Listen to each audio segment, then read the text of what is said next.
Hello Cupcakes, welcome to another edition of Cupcake Comic Reviews, and today we're gonna review Absolute Superman by Jason Aaron because it's a bird, it's a plane, it's Superman!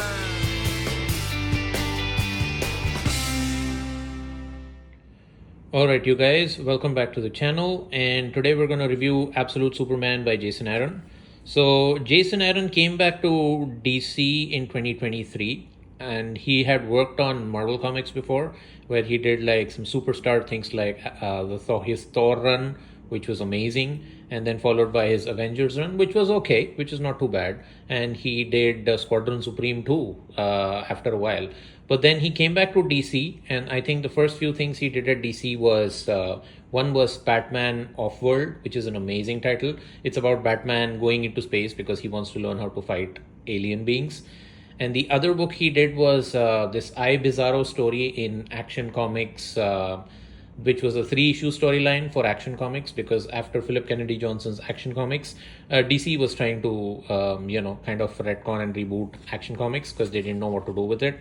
And yeah, so they hired Jason Aaron. But then I think the best thing he ever did was when he got back to DC is definitely Absolute Superman.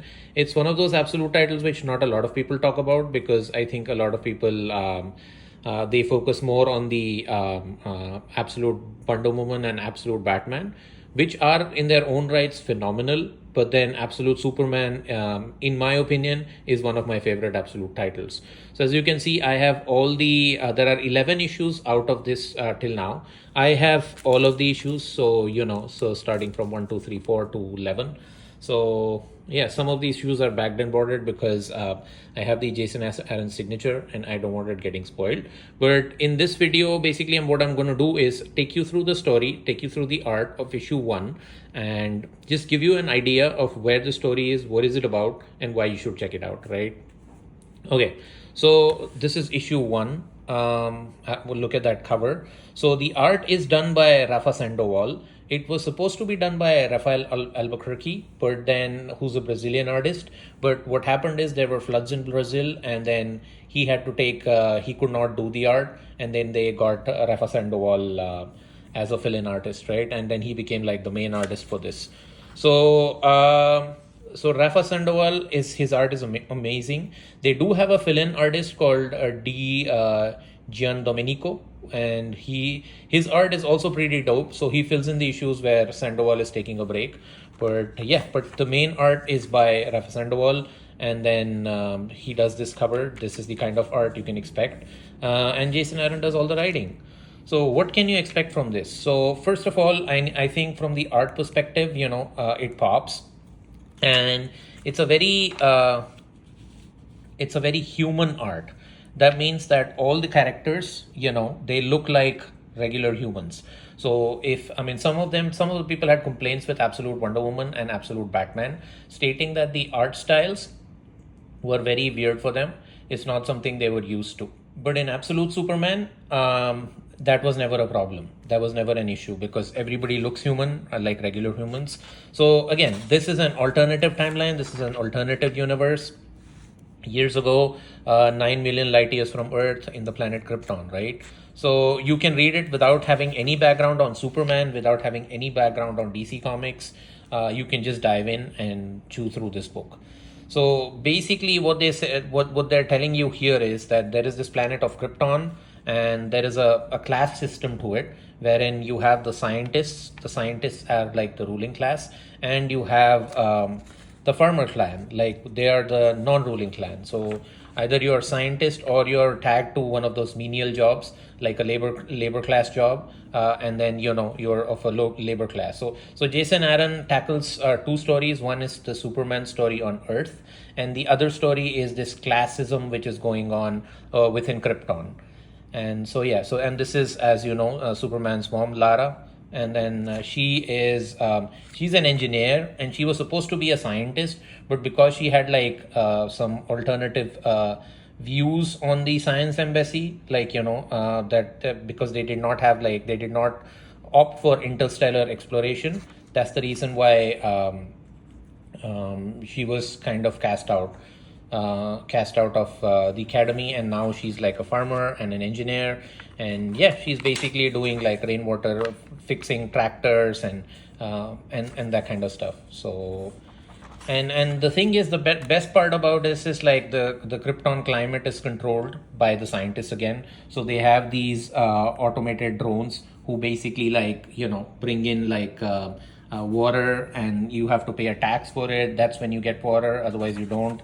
And again, so basically the scientist class, the elite class, is again, they're the rich people and they're very cruel, and they have a different symbol. So this is the symbol of the science class, and this is the symbol of the working class, right? So it's not the symbol of hope as we have it in our main continuity, but it's a symbol of being from the labor class. So this is Superman's dad, Jor-El. And Jor-El, in this case, he's like a miner. So he works in mines, again, a menial labor class kind of job. So but somebody's got to do it. And he was also super intelligent, but he also got kicked out of the Science League because of his opinion on climate change and everything on Krypton. And then now he's forced to work as a miner. And basically what Jason Aaron tries to show here is like, that the science class, they like exploit this menial class, and they're very cruel to them, and then and they are like very oppressive. And what Jor-El discovers is like, again, that Krypton there's something wrong with the surface of Krypton. There's something wrong within these mines. It's full of gases, and and then the story shifts to basically now Brazil, and in this is Earth. And in Earth, what is, again, this is so he jumps between time periods here. So that story was in the past, but this story is in the present. So this story is about like these workers who are working in a coal mine in Brazil, and then they are working for this evil corporation called the Lazarus Corporation. So what is Lazarus Corporation? It's all explained in the future issues and who's the owner of it. But again, they have like the terrible working conditions, like, it's all really black and bleak, and, they're like poisonous gases and stuff. But then these Lazarus Corporation is forcing them to work, forcing these workers to work against their will. So as you can see, they have an army of peacemakers. So the same peacemakers is like Christopher Smith is part of this crew. And again, these guys are really evil army of peacemakers. So, so they've got an army. This Lazarus Corporation has they're like the police. They're like a private company, like a private soldier company, like mercenaries. But then they treat these guys like really bad, and they force them to work. And they say that we own you because, you work for us, and you better go into those mines, even when they know that the conditions are bad and these guys don't want to go. But then, the army of evil peacemakers is basically, is trying to oppress these particular people. They work for the Lazarus Corporation, and they're trying to oppress these people. And out pops, Superman, and he takes care of business. And he's also part of the working. So Superman comes out of nowhere, and it's been shown that he's spent some time on Earth, and he's been to like different places. And and he's seen this Lazarus Corporation oppressing these minorities and these small working communities, and then he comes out of nowhere and he takes care of business. He thrashes them basically, and these guys are also aware of him.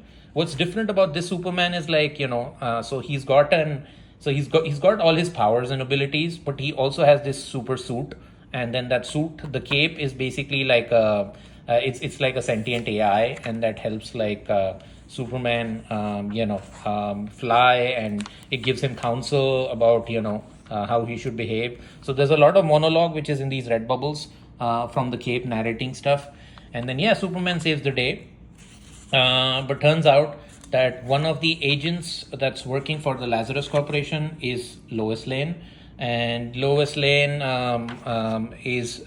Lois Lane is part of the Peacemaker people. So she's part of the Lazarus Corporation. She's not exactly a peacemaker, but she's part of the gang, like the army.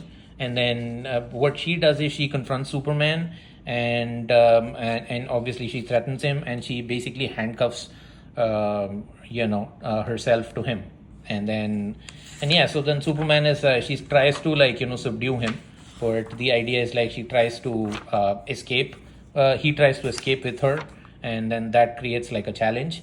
On the other hand, you also see that somebody in the Nevada desert, somebody with a lot of wires hooked up to his head, is watching them.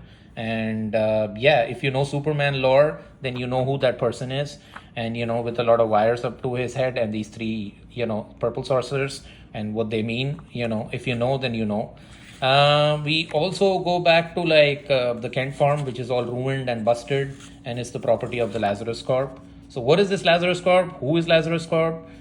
That's something you discover in the future issues, and it's a really good reveal. Something I didn't see coming, but when you get it, then it's awesome. And then at the same time, then you move back to the past of the story of Lara and Jor-El. And here you see that that Kal-El, so they are concerned obviously because the planet is dying. But at the same time, this Superman, he was already a teenager. He grew up on Krypton, so he spent his like teenage years. He's like 13, 14 at this point, or like maybe like 10. And then he's going to school there, so he has seen the society there, and what's happening there. So so it's not like as a baby he was sent to Earth, but he has spent sufficient time on Krypton to see what's going on before he came to Earth. And yeah, so that is the setup. And why you should buy this book is because of the plot threads. Some people might consider this a slow burn of a story, but I really like it. Like, there's a lot of action in every issue, and the characterization of Superman is amazing. So he's not exactly like, he doesn't have all the ideals of growing up in Kansas, or he does get that a little bit, but it's not exactly like, his defining moment, because he did grow up on Krypton, and he has seen what happened on Krypton, and his whole goal is not to let what happened on Krypton happen on Earth. And the bad guys are, of course, the Lazarus Corporation and the army of peacemakers. So Jason Aaron does take them to like, many different plot threads, So there's, of course, Christopher Smith, who's your main peacemaker antagonist. And at the same time, the guy with the three purple caps, if you know, then he's amazing. And of course, who is the owner? Who is the CEO or owner of this Lazarus Corp? And what do they want? Also, the interesting part is in the future issues, you get a version of Jimmy Olsen, you get a version of a couple of other supporting Superman characters, like Mayan Parkent. And then, yeah, but Jason Aaron does it in such a different way that is amazing. And the idea is like, I have seen like I have read like a lot of alternative versions of Superman. The Red Sun version, there was a Stan Lee version, Just Imagine version. I have like an Elseworld book of Superman which tells his story in 10,000 different ways. So you've got so many different takes on Superman, that this particular take was needed to be phenomenal, and it is, and it does something none of those other versions have done, and it kind of sort of humanizes them. There is kryptonite, so he does have a weakness to it. That's not retconned, that's not changed. And the story of Lara and Jor-El, at least in the first 6 issues, is amazing. Like, what do they go through, and in terms of this evil Kryptonian society of it's based on classism and all. And then what does Superman do when he finally gets entangled with this Lazarus Corp? And there is also the Omega Men, who are trying to bring down the Lazarus Corp, and the secretive, mysterious Omega Men, and their mysterious leader Alpha, and who is she and what does she do? And so you've got them, you've got this Lazarus Corp headed by this mysterious CEO and this entity, like the three disc entity, the green guy with all those wires going through him, and you've got the Peacemaker. So those are the bad guys. And you've got Superman, who's dealing with this new world he's in, this adopted home world, and trying to do what is right. But truth and justice are not always as clear as crystal as they seem. But yeah, so check out Absolute Superman. That was just a rundown of issue 1. And believe me, it goes all in. I don't want to give you spoilers. I want you to go check the book out by yourselves. And and if you have read it, let me know your thoughts. Let me know you liked it, you hated it. Where does it rank for you in terms of absolute titles? And yeah, like, comment, and subscribe, guys, and ask me questions if you have any. But I totally would recommend checking out Absolute Superman. The covers are awesome, the art is amazing, and the story is explosive. All right, guys, that's about it. Catch you in the next one. Thank you.